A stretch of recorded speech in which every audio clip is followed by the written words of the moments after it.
नमस्कार दोस्तों, एक सनसनीखेज वारदात आप सभी के सामने लाए हैं। दरअसल एक ऐसी घटना थी जिसने अपनी चचेरी बहन के साथ ब्लैकमेल करके और शारीरिक संबंध बनाया और अपने ताई के साथ भी दुर्व्यवहार किया था, जिसके कारण पूरे लुधियाना के पब्लिक का नजर उस कोर्ट के जज पे था, जो कि वरुण वशिष्ठ थे उस कोर्ट के जज। और इस फैसला को सुनने के लिए 10 सितंबर 2018 को सभी आदमी बहुत ही बेउत्सुक थे कि क्या कैदी को सजा मिलेगा या नहीं मिलेगा, क्या गुनहगार को सजा मिलेगा या नहीं मिलेगा।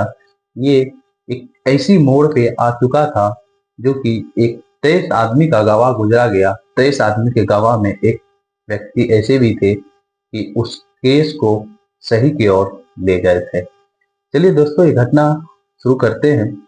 दरअसल ये घटना था लुधियाना के बावा थाना श्रीनगर चौक के पास एक मोहल्ले रहते हैं। मोहल्ले का नाम फतेहगंज। फतेहगंज में एक बालदेव नाम के एक व्यक्ति थे और उसके 3 बच्चे थे और उसकी एक बेबी थी। बेबी का नाम उषा, वही बेटी का नाम आसमा और हीना, बेटे का नाम राहुल रहता है। उस्मा की शादी कर दिए जाते हैं और वो उस्मा अपने ससुराल बसने लगती है। उसी बीच वो 2 बच्चे बच जाते हैं। 2 बच्चे की शादी के लिए तैयारी कर ही रहे थे। उसी दरमियान में बालदेव का मौत हो जाता है। बालदेव की मौत होने के बाद उसकी पत्नी उषा ने उसका जिम्मेदारी, अपने बाल बच्चा का जिम्मेदारी और खेती गृहस्थी करके जीवन यापन करते।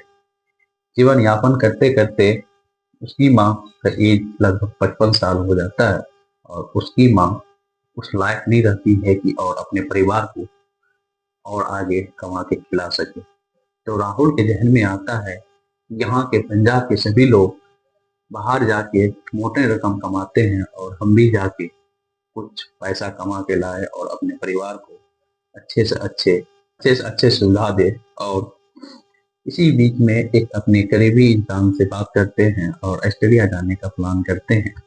राहुल के जहन में एक डर बैठा हुआ था कि माँ और बहन का देख रेख कौन करेगा। तो फिर राहुल ने अपनी बहन आसमा और जीजा विकास मल्होत्रा को सौंप दी और उसके चचेरे भाई रिशु को भी दे दिया गया था। रिशु का घर ज्यादा दूर नहीं था, पास के इकबाल नगर में ही था, रोड के उस साइड।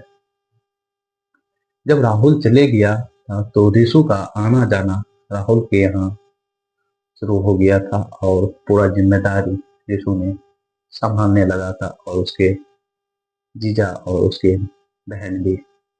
जब धीरे धीरे दोनों में करीबी बढ़ते गया, किसी किसी दिन रिशु ने अपने ताई के घर में ही रह जाते थे और खाना पीना भी वहीं खाते थे, ताई का काम करते थे और वहीं पे रह जाते थे। इस बात से रिशु को माता पिता को कोई ऐतराज नहीं था, जिसके कारण रिशु भी उन्हीं के यहाँ सो जाते थे। तो एक दिन हीना रिशु के यहाँ जाने लगी थी तो उसी बीच में एक बाबू नाम का लड़का मिलता है। बाबू नाम का लड़का हीना के साथ छेड़छाड़ करता है, जिसका कंप्लेन पहले रिशु को बताता है। रिशु को बताने के बाद रिशु का कोई ऐसा सीन नहीं आता है तो वो अपने जीजा और अपनी बहन आसमा को बताती है। बताने के बाद वो भी समझाते हैं। समझाने के बाद वो बाबू समझने वाला कहाँ था, तो पुलिस में जाके कंप्लेन दर्ज करवाते हैं और रिशु को डराते धमकाते हैं पुलिस वाले और उसको छोड़ देते हैं। इसके इसी दरमियान में राहुल एक बार घर आ जाता है ऑस्ट्रेलिया से। आने के बाद घर परिवार देखते हैं और बाबू के बारे में पता चलता है राहुल को भी, तो राहुल भी उसको समझाता है और सारा चीज बताता है। इसके बाद फिर जब जाने लगा तो राहुल ने वो अपनी बहन और अपने माँ की देख रेख के लिए रिशु को फिर से सौंप दिया गया और सारा चीज तो उसके माँ और बहन के साथ कर रहा था। जो भी काम हो, जो भी खाना पीना हो, रहना खाना, धीरे धीरे वो अपना डेरा रिशु को राहुल के यहाँ जमा लिया था। उसका निगाह कुछ और था, जो कि हीना पे उसका नजर टिका हुआ था। और बीते दिन बाद बीतते बीतते वो अपना काम में कामयाब हो गया और हीना के साथ हीना को अपने जाल में फंसाया जाल में फंसाने के बाद हिना के साथ शारीरिक संबंध बनाता था और उसके साथ जो भी पैसा रहता था हिना के पास वो लेता था। रिसु एक चोर डकैत और गाजा भांग का सारा चीज पीता था। वो ऐसा चीज ही नहीं था कि वो नहीं करता होगा, वो सारा चीज करता था।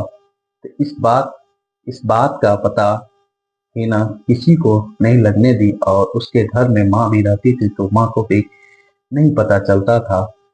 रिसु ने खाने के टाइम में उसकी माँ को एक टैबलेट नशा का दे देता था जिसके कारण उसकी माँ सो जाती थी और किसी को इस चीज के बारे में पता नहीं चलता था। हिना के धीरे दिन ये चीज काफी बढ़ते गया और हिना इस चीज से बाहर निकलना चाहती थी और सबको बताना चाहती थी। ये घटना इतना तक घटित हो गया था कि हिना से अकेले का काम नहीं था।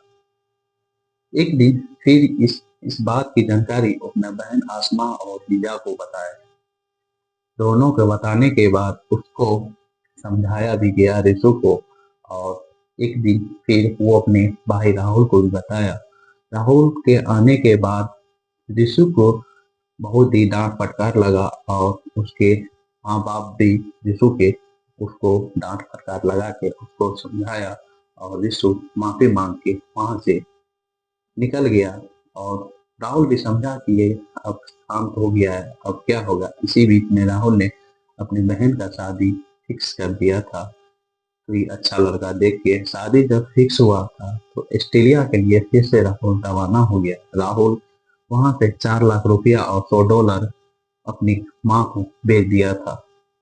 इस चीज का अंदाजा रिशु को चल गया था, जिसके कारण शादी होने से कुछ दिन पहले ही रिशु को इस चीज का भनक लग गया था। भनक लग जाने के बाद उसने इस घटना को बहुत ही दर्दनाक अंजाम दिया।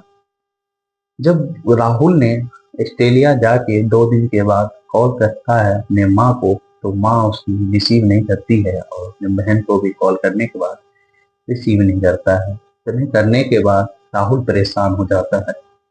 परेशान होने के कारण वो अपने जीजे को कॉल लगाता है और पूछता है कि देखिए कॉल करने कॉल रिसीव मना माँ कर दी है ना ही ना कर दी है। तो उसके जीजा बताते हैं कुछ ऐसा बात नहीं है, रात में हम वहीं पे थे और तुम्हारी बहन के साथ, तो वो सब अभी सोए होंगे। चलो कोई नहीं, हम जाके एक बार फिर से देखते हैं। इस टाइम वो गए देखने के लिए उसके जीजा विकास मल्होत्रा, तो वो आश्चर्यचकित रह गए। आसमा जो है वो अपनी माँ की लाश के देख के चिल्ला उठी और वही ऊपर जाके हिना को भी देखने लगे तो हिना भी खून से लथपथ बाथरूम के बाहर पड़ी हुई थी। उसके पास एक दीवार पे बाथरूम के ऊपर लिखा हुआ था बाबा।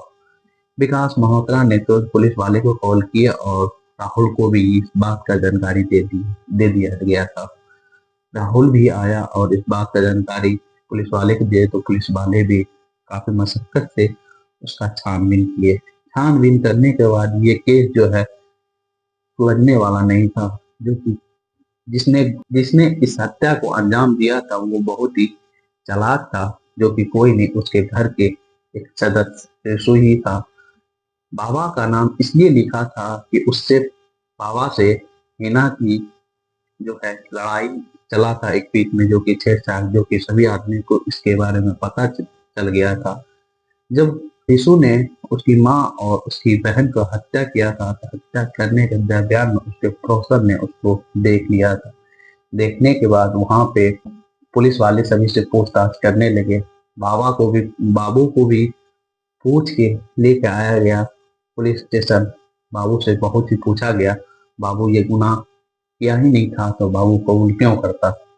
बाबू कबूल इस गुनाह को नहीं किया, नहीं करने के बाद किया कबूल। और शक चले गया पुलिस वाले के उसकी जीजा विकास मल्होत्रा पर, उससे भी पूछताछ किया गया तो विकास मल्होत्रा भी गुनाह कबूल नहीं किए। और धीरे धीरे उसमें से एक ऐसे भी शख्स थे जिसने देखे थे, वो आके कोर्ट में गवाह गुजरे। और उसका उसके विकास मल्होत्रा से भी पूछा गया उस केस के बारे में तो उसने गुनाह कबूल नहीं किया, जो कि इस ने इस वारदात को इस तरह से अंजाम दिया था कि सभी को चकमा दे बैठा था। जिस जिस पे पुलिस वाले को शक था सभी को बुला बुला के लाया और इस घटना का कोई तौर नहीं निकला। तब फिर एक ऐसे ही व्यक्ति थे जिसने इस घटना को अंजाम देते हुए देखे थे, तो फिर उसने आके कोर्ट में जाके गवाही दी। गवाही देने के बाद यीशु को फांसी का सजा मिला और ये केस यहीं का वाकफा हो गया था। इसी के साथ दोस्तों ऐसे ही वीडियो बनाते रहते हैं। तो दोस्तों अभी थोड़ा दिक्कत होता है वीडियो बनाने में, धीरे धीरे ठीक हो जाएगा। अगर आप लोग सही से सपोर्ट कीजिएगा तो इससे बेहतर बनाने का कोशिश करेंगे। इसी के साथ दोस्तों जय हिंद जय भारत।